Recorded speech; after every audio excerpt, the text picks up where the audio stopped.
Indian administration service அவங்க சொல்லிக் கொடுப்பாங்க.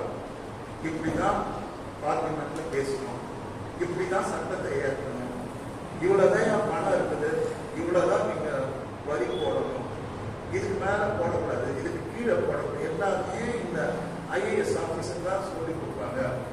அதே மாதிரிதான் ஒரு ஸ்டேட் எடுத்துன்னா முதல் மந்திரி இருப்பார். முதல் மந்திரிக்கு ஒண்ணுமே தெரியாது, போய் உட்காந்து சீட்ல இன்னொரு ஆபீசர் ஐஏஎஸ். ஏன் இதை சொல்றேன்னா, இந்த படிப்பு வரப்போகுது இந்த பிரசங்கத்தில், அந்த ஐஏஎஸ் ஆபீசர் சொல்லிக் கொடுப்பாங்க மந்திரிக்கு. ஐயா 2500 ரூபாய் மாசம் மாசம் கொடுத்தீங்கன்னா கட்சியில தமிழ்நாடு திருவோடு எடுத்துட்டு போகணும், 4000 ரூபாய் கொடுத்தீங்கன்னா பிச்சை தான் எடுக்கணும், அப்புறமா நம்ம கஜானால ஒண்ணுமே இருக்காது, நம்ம மாநிலம் பீகார் மாதிரி ஒரு வறண்ட மாநிலமா மாறிடும், ப்ளீஸ் கொடுக்காதீங்க அப்படின்னு அவங்க சொல்லிக் கொடுப்பாங்க. கொடுத்தீங்கன்னா அவ்வளவுதான், செத்தீங்க, நீங்க உங்க ஆட்சியை இழந்துருவீங்க, உங்க கட்சியும் பறி போயிடும், எல்லாரும் ஜனங்கள்லாம் உங்களுக்கு கலகம் வந்துடும், பேனிக் அமௌண்ட் பீப்புள் சொல்லிக் கொடுப்பாங்க. அதான் ஐஏஎஸ் ஆபீசர். ரெண்டாவது அடுத்த ரேங்க்ல யார் வராங்கன்னா, எல்லா ரேங்க்லையும் என்ன சொல்ல முடியாது, செகண்ட் ரேங்க்ல யார் வராங்கன்னா ஐபிஎஸ், இந்தியன் போலீஸ் சர்வீஸ். இப்ப இங்க நம்ம பைபிள்ல கப்பல் பிரபுன்ற ஒரு ஐபிஎஸ் ஆபீசர் இருக்கிறார். அந்த காலத்துல 2000 வருஷத்துக்கு முன்னால இந்த ஐபிஎஸ் ஆபீசர்ஸ் எப்படி கூப்பிட்டாங்கன்னா நூற்றுக்கு அதிபதி, நூற்றுக்கு அதிபதி கூப்பிட்டாங்க. நூற்றுக்கு அதிபதினா என்ன? ஒரு ஐபிஎஸ் இந்தியன் போலீஸ் சர்வீஸ் மாதிரி அவர் நிறைய படிச்சவர், பல கலைகளை கற்றவர், வேர்ல்டு நாலேஜ் உள்ளவர், அவருக்கு வரலாறு தெரியும், மிக திறமையான ஒரு மனுஷன் தான். ரோமன் ஆட்சியில நூற்றுக்கு அதிபதியா இருப்பான். அவன் கீழே நூற்றுக்கு அதிபதினால உங்களுக்கு அர்த்தம் புரியணும். 100 பேருக்கு அதிபதினு அர்த்தம். எத்தனை பேருக்கு அதிபதி? 100 பேருக்கு, அதான் நூற்றுக்கு அதிபதி. அப்போ அவன் கையில் எத்தனை பேர் இருப்பாங்கன்னா 100 சோல்ஜர்ஸ் இருப்பாங்க. 100 சோல்ஜர்ஸ் இருப்பாங்க. ஆனா அவன் போனா போகணும், வானா வரணும், நில்லுன்னா நிக்கணும். ஒருத்தன் வீட்டு தோட்டத்துல போய் வேலை செய்வான், ஒருத்தன் அம்மா அவன் போய் கிச்சன்ல வேலை செய்வான், ஒருத்தன் அம்மாவுக்கு பால் வாங்கி வந்து கொடுப்பான், வெஜிடபிள்ஸ் வாங்கி வந்து கொடுப்பான், ஐயா ஷூக்கு பாலிஷ் போட்டு கொடுப்பான், ஒருத்தன் ஐயா ஹெல்மெட்டை க்ளீன் பண்ணி கொடுப்பான், ஐயா ட்ரெஸ் எல்லாம் ரெடி பண்ணி கொடுப்பான். ஏன்னா சச் எ பிக் பர்சனாலிட்டி. கப்பல் நமக்கு ஒரு சிறந்த பட்டணமாக ஆண்டவர் வாழ்ந்த நாட்டிலே இருந்தது. அப்போ இந்த நூற்றுக்கு அதிபதி ரொம்ப நல்ல யூத ஜனங்களுக்கு ஒரு கோயிலே கட்டி கொடுத்தாங்க.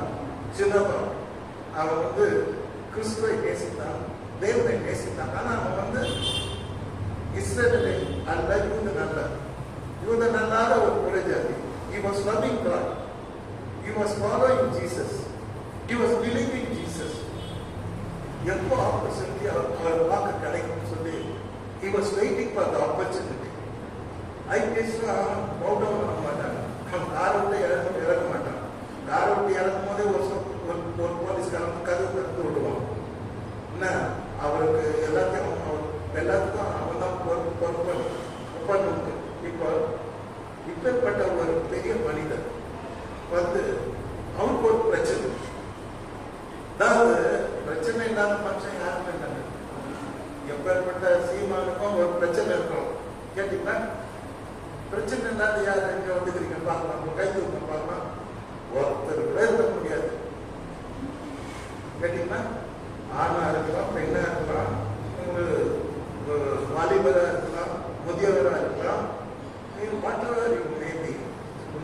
யாராவது இருக்கலாம். ஆனா பிரச்சனை இல்லாத மனிதன் இந்த உலகத்துல யாருமே இல்லை. இப்ப நூற்றுக்கு அதிபதி ஃபுல்லா பவர் பாத்தீங்கன்னா, ஃபுல் பவர். கை நீட்டினா கழுத்தை சிக்கிடுவாங்க. அப்பேற்பட்ட பவர்ஃபுல் பர்சன். என்ன பண்றான்? அவன் வீட்டுல ஒரு வேலைக்காரன் அவன் நேசிக்கிறான். அவனுடைய விதயத்தை பாருங்க, யாருமே சர்வெண்ட்டை நேசிக்க மாட்டாங்க. வந்தியா, பெருக்கினியா, சாப்பாடு ஆக்கினியா, மாசம் சம்பளம் வாங்கினா போயினே இருக்கு அப்படின்னா, வீட்டை தொடச்சியா, கிளீன் பண்ணியா, காரை தொடச்சியா, இந்த காசு போடணும் ஆனா இந்த மனிதன் வித்தியாசமானவர். இந்த நூற்றுக்கு அதிபதி totally different from other officers. மற்ற ஐபிஎஸ் ஆபீசரை விட இந்த நூற்றுக்கு அதிபதி கப்பல் டோட்டலி டிஃப்ரெண்ட், வித்தியாசமான ஒரு மனிதன். தேவனை நேசிக்கிறார், தேவனுக்கு பயந்திருக்கிறார், தேவனை பின்பற்றுகிறார், தேவனை தேடுகிறார். ஏசாமி எப்போ ஒருவர் காத்திருக்கார். இவருக்கு ஒரு பெரிய பிரச்சனை என்ன தெரியுமா? இவருக்கு வேண்டியப்பட்ட ஒரு ஸ்டாப் வேலைக்காரன் அப்படின்னு சொல்லலாம். அவன் அவனுக்கு திமிர்வாதம், அதாவது ஸ்ட்ரோக், வாய் பேச வராது, கையில் ஆக்ஷன் வராது, காலில் ஆக்ஷன் வராது, படிக்க இருக்கும். கண்ணு மாத்திரம் பார்க்கும், எல்லாரையும் பார்க்கும், சொல்றது கேட்கும். But you cannot move, you cannot action. Hallelujah. ஒருத்தப்பட்ட ஒரு நோயாளி. But he was very friendly. அவன் இன்னும் இந்த நூற்றுக்கு அதிபதிக்கு இன்னும் நல்லா இருக்கிற நாட்கள்ல இன்னும் ஃபேவரா இருந்தான். என்ன கவுன்சிலிங் தெரியாது நமக்கு. ஆனா he was very close to this centurion. இந்த நூற்றுக்கு அதிபதி ரொம்ப வேண்டப்பட்ட வேலைக்காரனா இருந்தான்.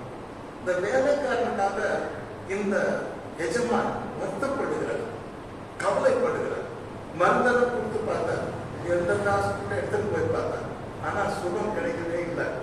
ஆனா அவர் ஒரு கேள்விப்படுகிறார், இயேசு ஆண்டவர் வந்திருக்கார், அவரு எல்லாரும் சுகம் அளிக்கிறார், எல்லாரும் தண்ணீரையும் குறைக்கிறார், எல்லாரும் காயங்களே ஆற்றுகிறார், எல்லாருமே அன்பு காட்டுகிறார். அவர் மனுஷர் அவதாரத்துக்கு வந்த தெய்வமா இருக்கிறார். அவர் தேவகுமாரன் நம்ம கேள்விப்படுறோம். கேள்விப்படும் போது உள்ளத்துல ஒரு ஓசை, ஆசை என்னன்னா, ஏன்னா என்னுடைய சர்வெண்ட்டுக்காக அவர்கிட்ட போய் ரெக்வஸ்ட் பண்ணக்கூடாது. அவர் வல்லமையுள்ள தேவன், நித்திய பிதா, சமாதான பிரபு, அதிசயமானவர் அப்படின்னா சொல்றாருங்க. நான் கட்டாயம் அவரை பார்க்கணும். ஒரு நாள் வந்தது, கப்பல் நமக்கு ஆண்டவர் வருகிறார். உடனே போறான் இந்த நூற்றுக்கு அதிபதி, இது ஆல் பவர். அவன் பின்னால 100 சோல்ஜர்ஸ் வாக் அவுட் பண்றாங்க. நேரம் போறான், ஆண்டவர் கிட்ட போயிட்டு சொல்றான், பிரச்சனையை சொல்றான். இன்னைக்கு பிரச்சனையை நாம் யார்கிட்ட சொல்றோம்? பிரச்சனையை ஃப்ரெண்டு கிட்ட சொல்றது தப்பு, பிரச்சனையை பக்கத்து வீட்டுக்காரர்கிட்ட சொல்றது தப்பு, பிரச்சனையை நம்ம கூட வேலை பார்க்குற ஸ்டாஃப் கலீக்ஸ் கிட்ட சொல்றது தப்பு. இன்னைக்கு நம்ம என்ன பண்ணணும்? நம்ம பிரச்சனையெல்லாம் ஒரு பாஸ்டர் கிட்ட சொல்றது அது கரெக்டு, மற்றபடி வேற எங்க சொன்னாலும் அது தப்பு தான். நம்ம பிரச்சனை நம்மோட இருக்கணும், தேவனோட இருக்கணும். ஒரு சமயம் பார்க்கலன்னா ஒரு பாஸ்டர் ஊழியக்காரர் அவர்கிட்ட போய் சொல்லணும். ஆனா இந்த மனுஷன் போய் தன்னுடைய பிரச்சனையை ஆண்டவர்கிட்ட சொல்லணும். அல்லேலூயா. Learn from him. Though he was a big officer, he was a highly educated man. When the problem, when he was crossing the problem, பிரச்சனை அவன் கடந்து வரும்போது பிரச்சனைக்காக ஆண்டவர்கிட்ட போகணும். அல்லேலூயா. இந்த பிரச்சனைக்காக யாருமே போவாதீங்க. இன்னொரு பிரச்சனை அதிகமாக்கிடுவாங்க எல்லாரும். ஆண்டவர்கிட்ட போங்க, ஆண்டவர்கிட்ட உங்க பிரச்சனையை சொல்லுங்க. இப்ப இந்த பிரச்சனை சொல்லப்படுகிறது, சொல்றாங்க. என்ன சொல்றான்? ஆண்டவரே, எனக்கு ஒரு வேலைக்காரன் இருக்கிறான், அவன் ஸ்ட்ரோக் கை கால் விழுந்து படுத்த படிக்க இருக்கிறான். நீங்க தயவு செய்து நீங்க தயவு செய்து அவனை குணமாக்கணும் அப்படின்றான். அவ்வளவுதாங்க. பிரச்சனையை சொல்லிட்டு ஆண்டவர்கிட்ட உடனே ஆண்டவர் அதை கேட்ட உடனே இந்த பிரச்சனைக்கு தீர்வு கொடுக்கணுங்கிற அந்த டிசிஷன் வர கர்த்தராகிய இயேசு கிறிஸ்து ஆஃப்டர் ஹியரிங் ஹிஸ் சப்ளிகேஷன், அவனுடைய வேண்டுதலை கேட்ட உடனே அவர் முடிவு வந்துட்டார், இந்த பிரச்சனைக்கு நான் தீர்வு கொடுப்பேன். அல்லேலூயா. உங்களை புரிஞ்சுங்க, உங்க பிரச்சனைக்கு யார் தீர்வு கொடுக்க முடியலன்னாலும் இயேசு ஆண்டவர் தீர்வு கொடுப்பார். நான் விசுவாசிக்கிறேன், நம்புறேன். அவர்கிட்ட எனக்கு தீர்வு உண்டு, என் கேள்விக்கு பதில் உண்டு, என் பிரச்சனைக்கு ஒரு முடிவு உண்டு. Yes, is alive today. இன்னைக்கு ஆண்டவர் உயிரோடு இருக்கார். இன்னைக்கு நம்ம மத்தியில அசைவாடி கொண்டிருக்கிறார். ஆண்டவர் இன்றைக்கு நம்மோடு கூட பேசிக் கொண்டிருக்கிறார். நான் மரித்தேன், என் பிள்ளைகளை ஆடாலும் சதா காலமும் நான் உயிரோடு இருக்கிறேன், நான் உயிருள்ள கர்த்தர், உங்க பிரச்சனை let me know your problems, உங்க பிரச்சனை என்ன சொல்லுங்க அப்படின்னு ஆண்டவர் சொல்றாரு. இப்ப இந்த 100க்கு அதிபதி சொல்லி முடிச்ச உடனே ஆண்டவர்கிட்ட எல்லாம் சொல்வாங்க, பப்ளிக் சொல்லுவாங்க, சார் ஆண்டவரே இந்த 110 அதிபதி ரொம்ப நல்லவன், நம்ம ஜனத்துக்கு கோயில் கட்டி கொடுத்துருக்கிறான், நம்ம ஜனத்தெல்லாம் அனாவசியமா ஜெயில போட மாட்டான், அடிக்க மாட்டான், ரொம்ப நல்ல மனுஷன் ஆண்டவர் இந்த ஆபீசரு. இப்ப நம்ம போலீஸ் கமிஷனர் நினைச்சுங்களா, அந்த அளவுக்கு அவன் ரேங்க் இருக்குது, ஒன்னும் செய்ய மாட்டான், நல்லவன் சொல்றாரு. ஆண்டவர் உடனே சொல்வாரு, 100க்கு அதிபதியை பார்த்து சொல்வாரு, நான் உன் வீட்டுக்கு வரேன், நானு உன் வீட்டுக்கு வரேன், நான் உன் வேலைக்காரன் என்ன பண்ணுவேன், குணமாக்குவேன் அப்படின்னு சொல்றாரு. கர்த்தருக்கு ஸ்தோத்திரம். ஆண்டவர் நமக்கு நம்ம வீட்டுக்கு வர ஆசையா இருக்கு. அல்லேலூயா. நீங்க தான் கூப்பிடணும். ஆண்டவரே, நிறைய வீட்டில் பார்த்தீங்கன்னா சாத்தானுடைய போராட்டம், நிறைய வீட்டில் பார்த்தீங்கன்னா அந்தகாரத்தின் போராட்டம், எனக்கு நிறைய வீட்டில் பார்த்தீங்கன்னா சமாதானம் இல்லை, சந்தோஷம் இல்லை. Because there was no Jesus. அங்கே ஆண்டவரும் இல்லை. இயேசு எங்க இருக்கிறாரோ அங்கே சமாதானம், இயேசு எங்க இருக்கிறாரோ அங்கே சக்சஸ், இயேசு எங்க இருக்கிறாரோ பிரச்சனைகளுக்கு தீர்வு. ஜீசஸ் இல்லை இன்னைக்கு நிறைய பேர் வீட்டில் பாருங்க. இயேசு ஆசையா சொல்றாரு, நான் அவன் என்ன பண்ண வீட்டுக்கு நான் என்ன பண்ண குணமாக்கிட்டேன், I will leave it. நான் குணமாக்குன்னு சொல்றேன். இந்த மனுஷன் பாருங்க, போலீஸ் கமிஷனர் அப்படிதான் உங்களுக்கு சொன்ன புரியும். போலீஸ் கமிஷனர் அவன் அழகா சொல்லுவான், ஆண்டவரே நான் ஒருத்தனை போனா போறான், வாரா வரான், நின்றுனா நிற்கிறான், உட்கார்னா உட்காரான், சோ பவர்ஃபுல் ஆயிடும். இருந்தா கூட ஆண்டவரே நீர் என் வீட்டுக்குள் பிரவேசிப்பதற்கு நான் பாத்திரன் அல்ல, I'm not worthy. என் வீட்டுக்கு நீ வரக்கூடாது, நீ பரிசுத்தர், நல்லவர், அற்புதர், அதிசயமானவர், வானத்தையும் பூமி உண்டாக்கின தேவன், மனுஷ அவதார், தேவகுமார், பூமியிலே பாவங்களை மன்னிக்க அதிகாரத்துடைய மனுஷகுமார், மாம்சத்தில் வெளிப்பட்ட தேவன், நீ என் வீட்டுக்கு வரக்கூடாது. I'm not worthy. See, such a great man and his confession. அந்த பெரிய மனிதனுடைய அறிக்கை, என் வீட்டுக்குள் பிரவேசிப்பதற்கும் நான் பாத்திரன் அல்ல அப்படின்னு சொல்லிட்டு இன்னொன்னு கேட்கிற ஆண்டவர்கிட்ட, இங்க இருந்து ஒரு வார்த்தை மாத்திரம் சொல்லும், அப்போது என் வேலைக்காரர் சொஸ்தமாவான். அல்லேலூயா, அல்லேலூயா. One word, உங்கள் வார்த்தை எனக்கு தெரிய ஆண்டவர். படிச்சோம் பாரு, புரிஞ்சுக்கிறோம். படிச்சவனும் படிக்காதவனும் நிறைய வித்தியாசம். படிச்சவங்க ரொம்ப சீக்கிரம் நிறைய புரிஞ்சுக்குவாங்க, படிக்காதவங்க கொஞ்சம் கஷ்டப்பட்டு கற்றுக்கொடுக்கிறாரு இல்லையா? ஸோ இவர் ரொம்ப சீக்கிரமா புரிஞ்சுக்கணும். ஒரு வார்த்தை மாத்திரம் சொல்லும், ஆண்டவர் ஒரு வார்த்தை சொன்னாலே போதும், இது போல அவரு இருந்து எதுவும் பண்ண வேண்டியது. அப்போ அவர் அவ்வளோ மைட்டியா விசுவாசிச்சார். ஒரு வார்த்தை சொன்னால் போதும், என் வேலைக்காரன் சொஸ்தமாவான் என்றான். அல்லேலூயா. இந்த பெரிய மனிதனுடைய அறிக்கை, நீர் என் வீட்டுக்குள் பிரவேசிப்பதற்கும் நான் பாத்திரன் அல்ல. அல்லேலூயா, அல்லேலூயா. வேற யாருன்னா பெருமையா வீட்டு கூட்டு போயிருப்பாங்க, அவருடைய பதவியில் இருக்கிற பவரை காட்டியிருப்பாங்க, அவருக்கு விருந்து ஆயத்தம் பண்ணியிருப்பாங்க, போச்சாம ஆக்ட் பண்ணியிருப்பாங்க. பட் ஆண்டவர் பார்த்து சொல்றாங்க, நீர் என் வீட்டுக்குள் பிரவேசித்ததுக்கு நான் பாத்திரன் அல்ல. எவ்வளவு தாழ்மை பாருங்க, தேவனுக்கு முன்பாக, தேவனுக்கு முன்பாக உங்களை தாழ்த்துங்கள், தேவன் உங்களை உயர்த்துவா.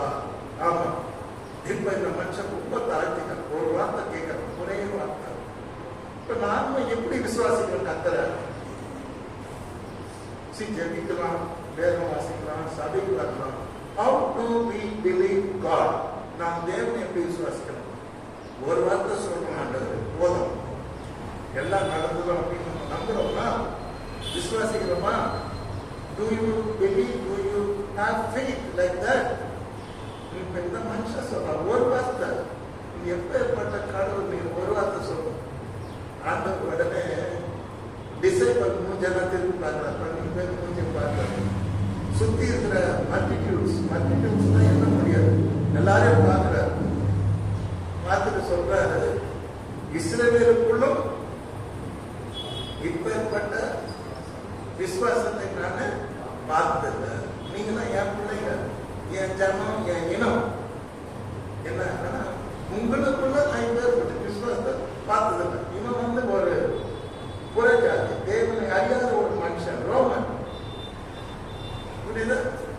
இப்பேற்பட்ட விசுவாசம் என் மேல வச்சிருக்கான் அப்படின்னு சொல்லி ஆண்டவர் சொல்றாரு, நீ போகலாம், உன் விசுவாசத்தின் மட்டும் உனக்கு ஆபத்து கடவுள் சொன்னார். அப்பவே அந்த நிமிஷமே அந்த பேரலைஸ், அந்த திமிர்வாதக்காரன் சுகமடைந்தான். வீட்டுக்கு போனாங்க, குதிக்கிறோம், குதிச்சு மூட்டுக்கு அதிபதி அவனை கட்டி பிடிக்கிறோம், அவனை கட்டி பிடிக்கிறோம், ஒரே சந்தோஷம். அல்லேலூயா, வீடே ஒரே சந்தோஷம். இதுக்கெல்லாம் கத்த சுத்தம் பார்த்து ஒரே ஒரு வார்த்தை, அல்லேலூயா. ஆண்டவருடைய ஒவ்வொரு வார்த்தைகளும் வல்லவர். அல்லேலூயா. We have to trust, we have to believe, we have to chase the word. ஒரு வார்த்தை, ஆண்டவருடைய வார்த்தைக்கு எவ்வளவு வல்லவர் இருக்கிறதா நீங்க புரிஞ்சுக்கணும். ஆண்டவர் அழகா சொன்னாங்க, வானமும் பூமியும் ஒழிந்து போகும், ஆனால் என்னுடைய வார்த்தைகள் ஒரு நாளும் ஒழிந்து போகாது. Nobody can destroy my words. அநேக ராஜாக்கள், அநேக உலக பிரகாரமான கட்சிக்காரெல்லாம் வேதத்தை அழிக்கணும், அவருடைய வசனத்தை அழிக்கணும் எழுந்தாங்க. ஆனா எவனாலே அழிக்க முடியல, மாறாக அது பெருகதான் செய்யுது. அல்லேலூயா. சோ ஒரு வார்த்தை மாத்திரம் சொல்றோம், அப்ப அது என் வேலைக்காரன் ரைட்டும். இன்னைக்கு நாம ஆண்டவர்கிட்ட ஜெபிக்கும் போது கேட்கணும், ஒரு வார்த்தை சொல்லுங்க, நான் நல்லா இருக்கேன். நீங்க ஒரு வார்த்தை சொல்லுங்க, என் கட்டணம் ஆகணும். நீங்க ஒரு வார்த்தை சொல்லுங்க, நான் சிரிப்பேன். வாழ்நாள் துக்கமா இருக்கு, ஒரு வார்த்தை சொல்லுங்க, எல்லாம் சரியாகும் அப்படின்னு நம்ம ஆண்டவரை பார்த்து சொல்லணும். வாழ்நாள் மட்டும் பயபக்தியோட சொல்லணும், ஒரு வார்த்தை சொல்லணும். ஒரு பழைய பாட்டு ஞாபகம் இருக்குது, ஆனா எனக்கு தெரியுமா தெரியாத தெரியல, ஆனா பாட்டு, ஒரு வார்த்தை சொல்லும் கர்த்தாவே, எங்கள் வாழ்க்கையெல்லாம் பலமாகுமே. ஒரு வார்த்தை சொன்னால் போதுமே, உன் வார்த்தையிலே சுகம், உன் வார்த்தையிலே மதுரம், உன் வார்த்தையிலே எல்லாம் கூடுமே. உன் வார்த்தையிலே சுகம், உன் வார்த்தையிலே மதுரம், உன் வார்த்தையிலே எல்லாம் கூடுமே. ஒரு வார்த்தை சொல்லும் கர்த்தாவே, மாறாவின் தண்ணீரெல்லாம் மதுரமாக மாறி போகும், கண்ணீர் மாறிடும், துக்கம் மாறிடும், கண்ணீர் மாறிடும், துக்கம் மாறிடும். ஒரு வார்த்தை சொன்னால் போதுமே, ஒரு வார்த்தை சொன்னால் போதுமே. அல்லேலூயா. ஒரு இன்ஜெக்ஷன் போட்டா போதுமே டாக்டர் சொல்றதா? இல்ல, டெய்லிவர் சொல்ற. டாக்டர் கிட்ட போட்டு பயமா இருக்குங்க, உடனே அந்த டெஸ்ட்டுக்கு போ, இந்த டெஸ்ட்டுக்கு போ, அந்த அதுலேயே 10,000 ரூபாய் குடிக்குது. இன்னும் அப்போ போனீங்கன்னு வச்சுங்களேன், ஃபர்ஸ்ட் மாஸ்டர் செக்கப் பண்ணது பார்த்தா மேட்ல செத்த மனுஷன், ஏதோ இன்சூரன்ஸ் போச்சு, இல்லைன்னா செத்தா போகும். கேட்டீங்களா? ஒரு வார்த்தை, ஒரே ஒரு வார்த்தை, ஹீலிங். அவர் தம்முடைய வசனத்தை அனுப்பி, வார்த்தை அனுப்பி குணமாக்குறாரு சொல்லி சங்கீதக்காரன் 117 வசனத்தை சொல்றாரு. அவர் தம்முடைய வார்த்தையை அனுப்பி என்ன பண்றாரா? குணமாக்குகிறார். இப்ப இந்த அப்புறமா ஆண்டவர் சொல்றாரு, இப்பேற்பட்ட விசுவாசத்தை நான் பார்த்ததில்லை. கடைசி காலம், நம்ம வாழ்ந்த காலம் கடைசி காலம். கடைசி காலத்துல கிழக்கிலும் மேற்கிலும் தெற்கிலும் வடக்கிலும் இருந்து அநேகர் வந்து பரலோக ராஜ்யத்தில் பிரவேசிப்பாங்க. ஆனா ராஜ்யத்தின் புத்திரரோ புறமான இருள என்ன பண்ணப்படுவாங்க, தள்ளப்படுவாங்க. நிறைய கிறிஸ்டியன்ஸ் கடைசியில அவங்க பின்னாடி போய் இருள போய் விழுந்துருவாங்க. புறஜாதி மக்கள் என்ன எவ்வளவு நம்புறாங்க, விசுவாசிக்கிறாங்க, அவங்க ஆண்டவர் பெருமைப்படுகிறார். அதே போல இப்பேற்பட்ட ஐபிஎஸ் பெரிய பதவியில் இருக்கிற இந்த மனிதன், நூற்றுக்கு அதிபதி, ஆண்டவர் குருசிப்பை பண்ணும்போது கூட இன்சார்ஜ் யாருன்னா ஒரு செஞ்சுரியன், ஒரு நூற்றுக்கு அதிபதி தலைமையில தான் அவரை குருசிப்பை பண்ணாங்க. அப்ப அந்த நூற்றுக்கு அதிபதி ஆண்டவர் மரணம் அடையும் பொழுது கண்மலைகள் பிளந்தது, அதிர்ந்தது, பூமி எதிர்ச்சி வந்துருச்சு, வானம் சூரியன் ஒளி கொடுக்க மறுத்தது, கர்த்தர் மறிக்கும் பயங்கரம் வந்துருச்சு. அவன் மறுநாள் போட்டான், தலையில் அந்த ஹெல்மெட்டை கட்டி கீழே வச்சுட்டு அந்த 110 சொன்னான், நீயாகவே இவர் தேவகுமாரன் சொல்லி ஆண்டவர் உலகத்துல ஏத்துக்கிட்டான். ஸோ அருமையானவர்களே, இந்த நூற்றுக்கு அதிபதியை போல இந்த நாம் கூட ஆண்டவரே நான் பார்த்தேன், என் வீட்டை பார்த்து பார்த்தேன், ஒரு வார்த்தை சொல்லணும் அப்படின்னு ஆண்டவரை கேட்போமா? ஆண்டவரை கேட்போமா? பிலீவ், பிலீவ், விசுவாசத்தால் தேவனுடைய மகிமையை நீ காண்பாய், நீ காண்பாய், நீ காண்பாய். நீன்னு சொல்லிட்டு நீங்கிறது ஒரு தனிப்பட்ட மனிதனை சுட்டி காட்டுகிற ஒரு கிராமர் இலக்கணம் தான் நீ. பர்சனல் கர்த்தராகிய இயேசு கிறிஸ்துவை விசுவாசிக்க, அப்போது நீயும் உன் வீட்டாரும் ரட்சிப்போம். விசுவாசத்தான் பெரிய ஆசீர்வாதத்தை பெற்றுக்கொண்டார். ஆண்டவர் சொன்னது உண்மை. கேளுங்கள் கொடுக்கப்படும். நான் எதனா தொலைச்சிட்டேன்னா ரொம்ப ஞாபகம் சக்தி குறைஞ்சி போச்சு எனக்கு. எதனா தொலைச்சிட்டேன்னா ரொம்ப நேரம் தேடுவேன். தேடுதல்னா கண்டுபிடிச்சிடுவேன். கண்டுபிடிச்சதை என்ன நினைப்பேன்னா, ஆஹா ஆண்டவர் சொன்ன தேடுதல் அப்பொழுது கண்டடைது. ஒரு கல்யாணம் நாட்டிங்கன்னா அந்த பேரண்ட்ஸ் 2 பேரும் ரொம்ப அச்சிக்காத முறையா நான் இருக்கேன். ஒரு மாடல அவ்வளோ சண்டை போடுறேன். நான் கூப்பிட்டேன், வாங்க என்ன பிரச்சனை, ரொம்ப நேரமா 2 பேரும் நிமிஷம் கொண்டாடி இவ்வளோ சண்டை போடுவீங்கன்னு கேட்டேன். அப்போ அவங்க சொன்னாங்க, 3,000 செயின் காணும் பாஸ்டர், எடுத்துட்டு வரணும், இந்த 10 சத்திரத்துக்கு காணணும் அப்படின்னாங்க. அப்போ நான் சொன்னேன், நல்லா தேடினீங்கன்னா இங்கே தேடணும், இங்கே இல்லைன்னா. அப்போ நான் தைரியமாக சொன்னேன், கட்டாயம் உங்கள் வீட்டில் இருக்குது, சண்டை போடாமல் ஒரு ஆள் உங்கள் வீட்டுக்கு தேட சொல்லுங்க, கிடைக்கும். உடனே அந்த அம்மா வீட்டுக்கு போயிடுச்சு. போயிட்டு தேடிட்டு வரும்போது 3,000 செயின் கிடச்சிச்சு பாஸ்டர் அப்படின்னு சந்தோஷமா வருது. நான் சில தினம் காரணத்தை போட்டுருவேன், நிறைய ஞாபகம் சக்தி. இங்கே வச்ச சாமி எங்கே வச்சேன்னு எனக்கு தெரியாது, இங்கே வச்ச பாஸ்புக் எங்கே வச்சேன்னு தெரியாது. கேட்கணும், என் பொண்டாட்டி தெரியும் எப்படி வச்சேன்னு கேட்கணும். கேட்டீங்கன்னா அவங்க கூட சேர்ந்தேன். அடி கிடைச்சதை நான் ஏன் சாமி தான் நினைக்கிறேன். தேடுங்கள் அப்பொழுது நீங்கள் நாம கர்த்தரை தேடணும்.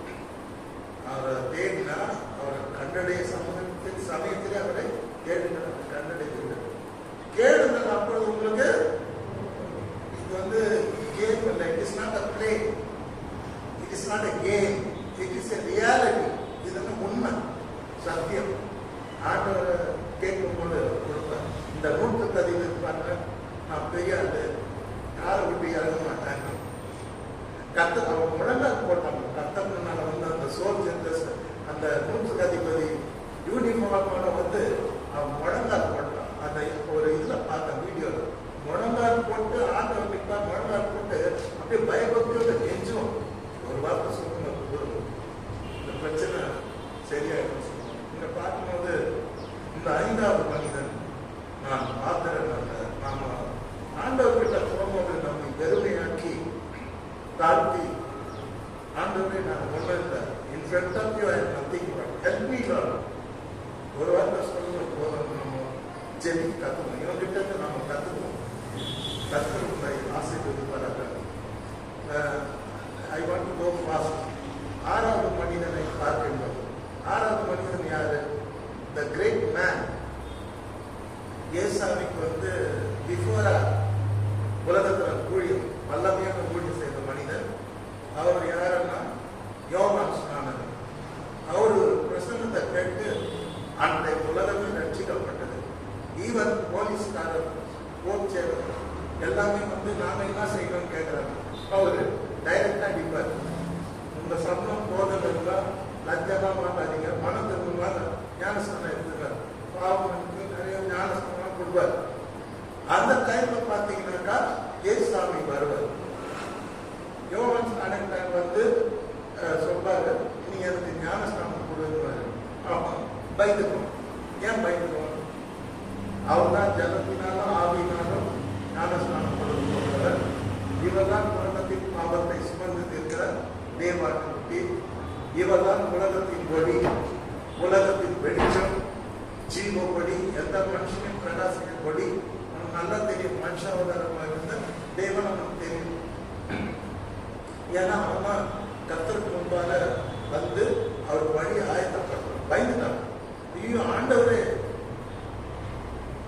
உமது பாத ரட்சைகளை சுமக்கிறதுக்கும் என்னது பாத ரட்ச தலையில சுமக்கிறதுல நான் பாத்திரம் இல்லை எனக்கு மன்னிச்சிருக்க, நான் உங்களுக்கு ஞானம் அப்படின்னு பயப்படுவோம். அப்படி சொல்றாரு, நான் செய்யலன்னா வரப்போற காலத்துல ஒரு சந்ததி இயேசு ஞானஸ்தானம் எடுத்தாரான்னு கேட்பான். நான் எடுக்க மாட்டேன், அவர் எடுத்தாரான்னு கேட்பான். அதனால நீ எனக்கு கொடு. இப்படி எல்லா நீதியும் நிறைவேற்றுவது நமக்கு ஏற்றதா இருக்கிறது. நான் எடுத்தாதான், நான் பண்ணாதான் அவங்க பண்ண மாட்டேன் கொடுன்னு சொல்லுவார். அப்போ பயந்துக்கிட்டு நடுக்கிட்டு அவர் ஞானஸ்தானம் கொடுத்துட்டாலும் என்ன சொல்லுவான், நீங்க எல்லாம் அவர் பின்னால போங்க, அவர்தான் உலகத்தின் பாவத்தை சுமந்து தீர்க்கிற தேவ ஆட்டுக்குட்டி. அவர் ஜலத்தினாலும் நான் ஞானஸ்நானம் பண்ணுவோம். அவர் டிஃபரெண்ட். ஆவினாலும் அக்னினாலும் தான் கொடுப்பாரு, ஞானஸ்நானம் கொடுப்பாரு. ஜீசஸ் அப்படின்னு சொல்லுவார். அவர் சொன்ன வார்த்தை, இவன் பெரிய மனிதன், ராஜா கிட்டே போய் பிரசன்ட் பண்ணான். பெரிய மனிதன் சொல்றது, ஆண்டவரே உங்களுடைய பாத ரட்சியை சுமப்பதற்கும் நான் பாத்திர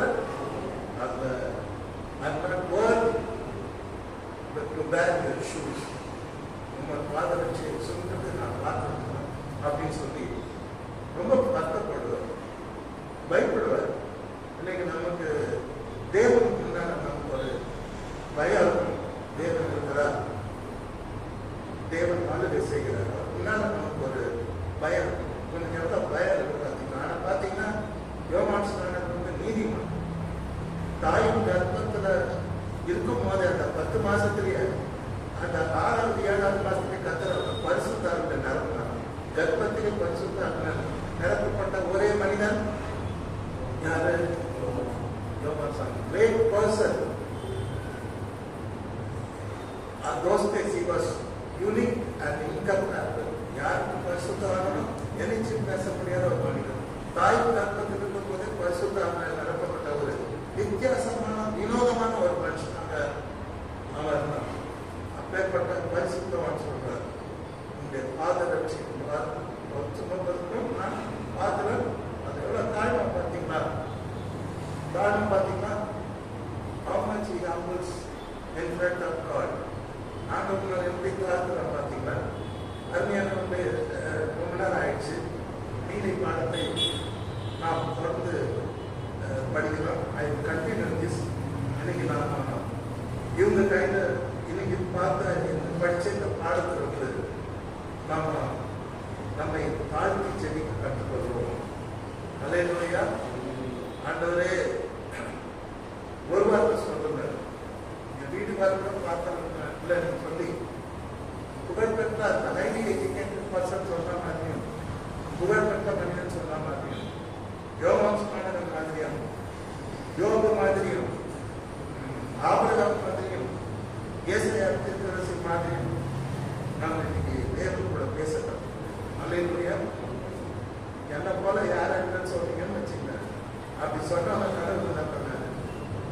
தேவாலயத்திற்கு தட்டி அடிச்சிட்டார். போடா, நீ இல்லை, அவனே நீதிமானாக போட்டார். ஆகவே நாம் நம்மை தேவனோட தாழ்த்தி அவரை விசுவாசித்து அவரை பின்பற்றி அவர் ஊழியம் செய்து அவருடைய பேராசீர்வாதத்தை நாம் பெற்றுக்கொள்வோம். கர்த்தர் நம்மை அனைவரையும் ஆசீர்வதிப்பார்கள்.